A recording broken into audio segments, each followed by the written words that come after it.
Question number 4 है, दो equations अपने को गिवन है, x cos alpha plus y sin alpha is equals to 2a and x cos beta plus y sin beta is equals to 2a। अपने को cos alpha into cos beta की value निकालनी है, ठीक है। थोड़ा सा डिफरेंट कंसेप्ट पर तो है। अब इसको लेकिन थोड़ा सा यदि अपन लॉजिक से सॉल्व करें तो बहुत इजीली सॉल्व हो सकता है, अदरवाइज मैनिपुलेशन से भी अपन cos alpha into cos beta की वैल्यू निकाल सकते हैं, but little bit lengthy. Manipulation से भी निकल सकती है, ठीक है, लेकिन उससे लेंथी हो जाएगी। तो एक बहुत अच्छा मेथड इस क्वेश्चन में ये था कि मैंने क्या देखा कि दोनों इक्वेशन में सब कुछ सेम है। इवन क्वाड्रेटिक में अपन इस टाइप की प्रॉब्लम्स करी भी है, दोनों इक्वेशन बिल्कुल सेम है, केवल यहां पे अल्फा है, यहां पे बीटा है, यहां पे अल्फा है, यहां पे बीटा है, बिल्कुल सेम है।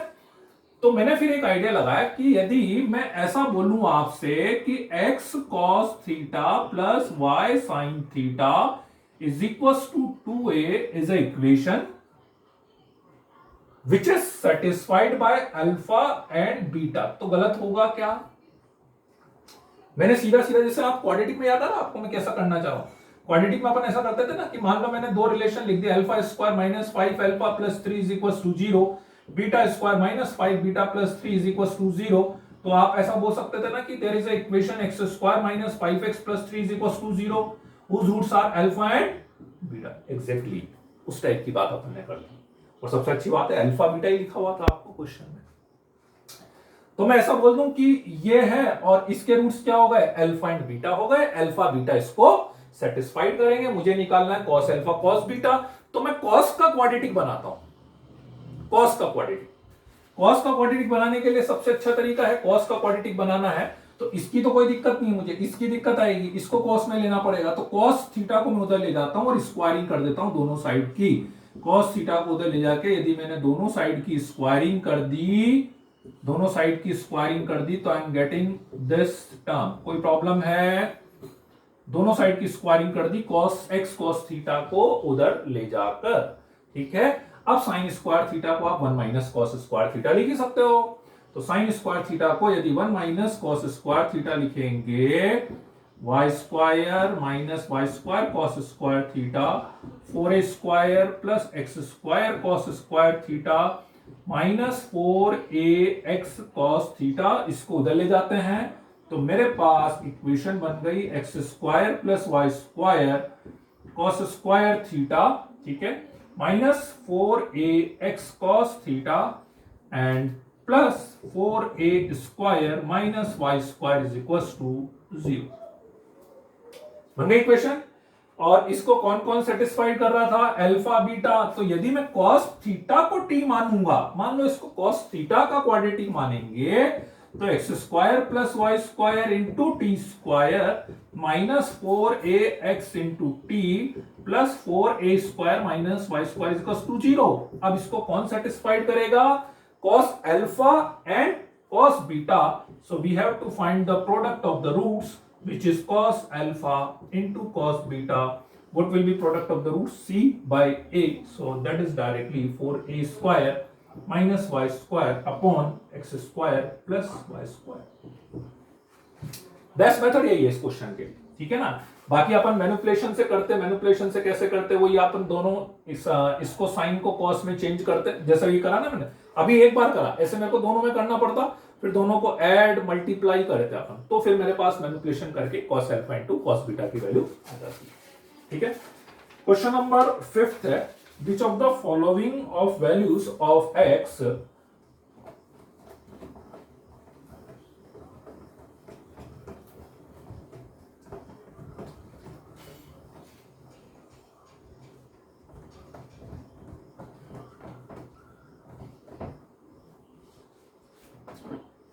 क्वेश्चन नंबर 5 में है, which of the following set of values of x satisfying the equation this, ठीक है। तो उसमें मैं एक काम करता हूं कि जैसे मेरे पास इक्वेशन, चलो मैं इक्वेशन लिख ही देता हूं एक बार। क्वेश्चन नंबर 5 बहुत इजी सा क्वेश्चन है, क्लिक कर जाए तो अपने पास 2 power sine square x, expression बड़ा लिख दिया उसने, बस इतना सा अंतर आ गया, बाकी कोई बहुत बड़ी चीज नहीं है। This plus 2 to the power 2 minus 2 sine square x plus 3 sine X is equal to 9, ठीक है। अच्छी बात यह है कि ये सारी टर्म्स और ये सारी टर्म्स यहां पर है,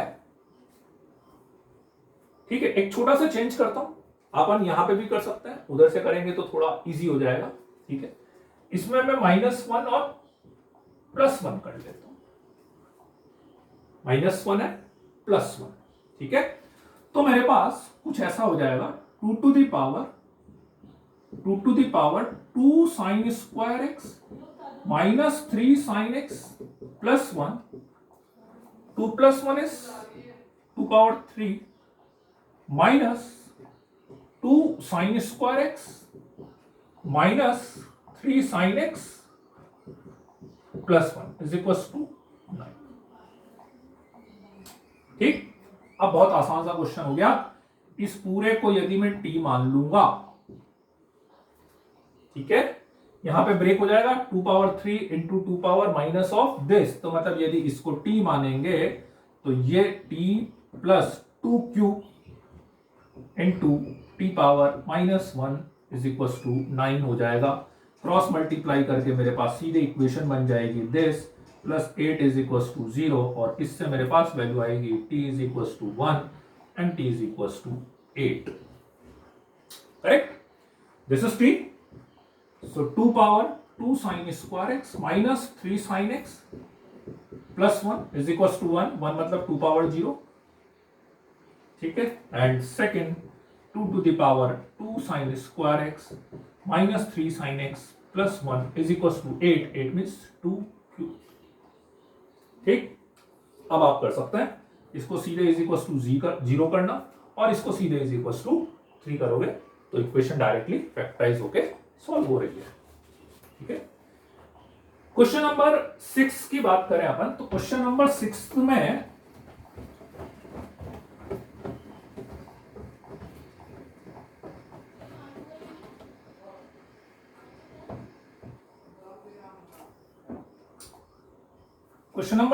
में वो क्या बोल रहा है, a is equal to 5 upon can be sin power 4x plus cos power 4x minus 1/2 sin 2x plus 1। तो a की पॉसिबल वैल्यूज उसने पूछी है, a की पॉसिबल वैल्यूज। ठीक है, साफ साफ दिख रहा है a की वैल्यू इसी के ऊपर डिपेंड करेगी, तो मैं इसकी रेंज निकाल लेता हूं, इसकी वैल्यू निकाल लेता हूं क्या क्या होगी। ठीक है, तो लेट्स से इसको कुछ मैं k मान लेता हूं, तो sin 4x plus cos 4x को सबको पता है क्या करते हैं, sin square x plus cos square x का whole square minus 2 sin square x cos square x minus 1/2 sin 2x plus 1। सबको पता है यही करते हैं sin 4x plus cos 4x में। ये हो गया 1। ठीक है, तो 1 प्लस 1 ये हो जाएगा 2। ठीक है, इसको भी मैं 2 से डिवाइड 2 से मल्टीप्लाई कर लेता हूं, तो ये मेरे पास पूरा फॉर्मूला बन जाएगा sin स्क्वायर 2x का।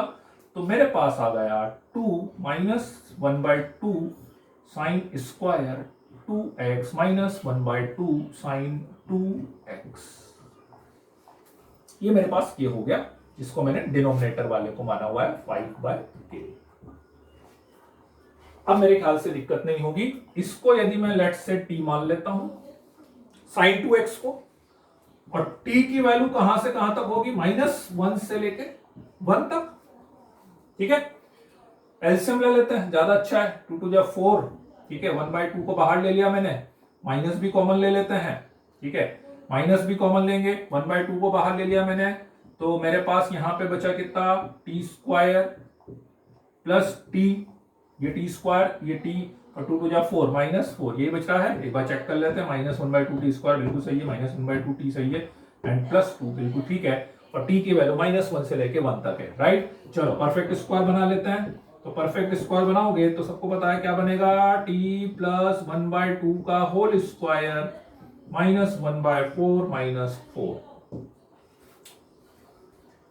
तो 4 4 जा 16 प्लस 1 17, अंदर मल्टीप्लाई कर देंगे तो 17/8 माइनस 1/2 t प्लस 1/2 का होल स्क्वायर हो गया।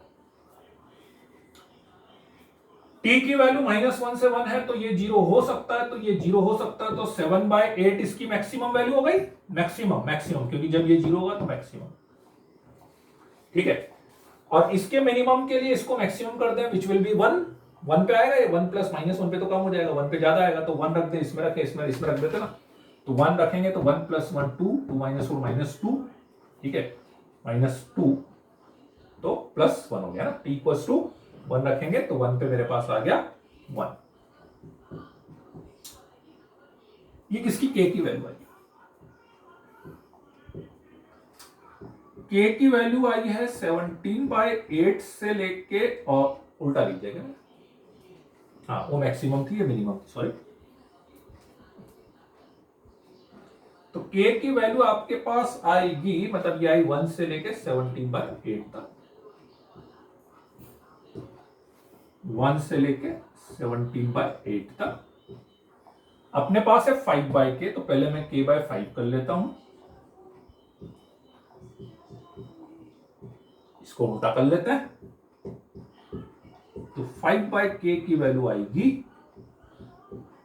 दिस से लेके 5 तक, 40/17 से लेकर 5 तक आ जाएगी। 40/17 मतलब 2 पॉइंट समथिंग मान लो आप, ठीक है।